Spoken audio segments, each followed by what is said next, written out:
biko Obi Kubana na Okwacheyi Tinubu ka na-akpọ ya biko nu tinyenu Mbaka Ejike Mbaka nke Enugu adị ana ya na city boy movement you na water the man unu for all the good all ya campaign ulu na ofuma yes suggestion can na eweta and the suggestion ma ya adaba because the man obrota ka campaign velu APC all this same man gwala anyị na good luck Jonathan bụ bad luck to na ụmụ Naija na Buhari bụ the Messiah Buhari ose bụ the Messiah Buhari jide Nnamdi Kanu kpọchie onwere onye amalo nke ahụ Buhari kpọchi Nnamdi Kanu onye bụ Messiah ịghọta so carry any along oye deliver at least opta na adoration ya na announce ya do ezigbo onye APC ka ọ bụ eri ụwa ịghọtago all this same Mbaka ka ịghọta njisikwa gị na oye deliver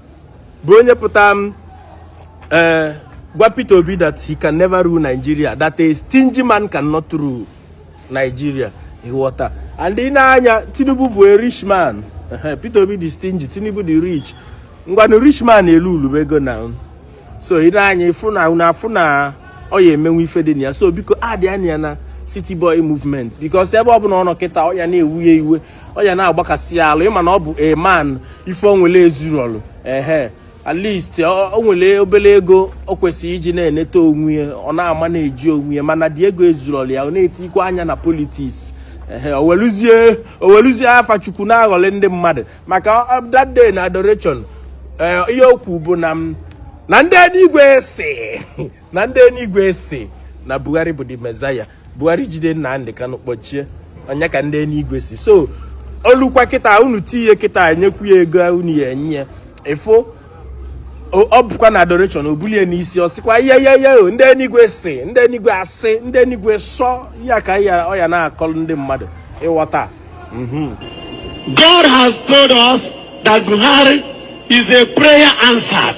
People of God prayed from here and there.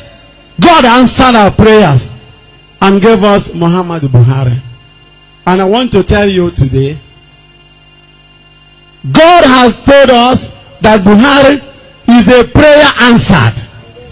Nigeria, like an egg, is about breaking in the hand of Jonathan Good Luck.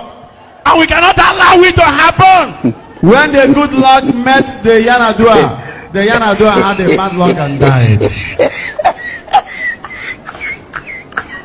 Before we knew it, the Good Luck met our oil. Our oil had a bad luck and poured away. Before we knew it, the Good Luck met our Naira. Our Naira had a bad luck. I don't want peace. Where are we going? I want problems always. Shall we continue to experience the bad luck? We need change. So kuna anugi ntị makara nke unu so biko Obi Kubana Cheyi Tinubu ha nchaka unu ha nọrọ na ife nwa city boys ife nwa kankam kpotomkpom chakantamgbom movement adị a na-eji ike Mbaka nke Enugu nke na-aghọlị ndị mmadụ ọpụta ọsị gị na ndị enigwe si onwere ihe ndị enigwe na-asị ọ ya na-asị ya ahụ mana adị ya na ya biko nu ka ọ dịkwa happy.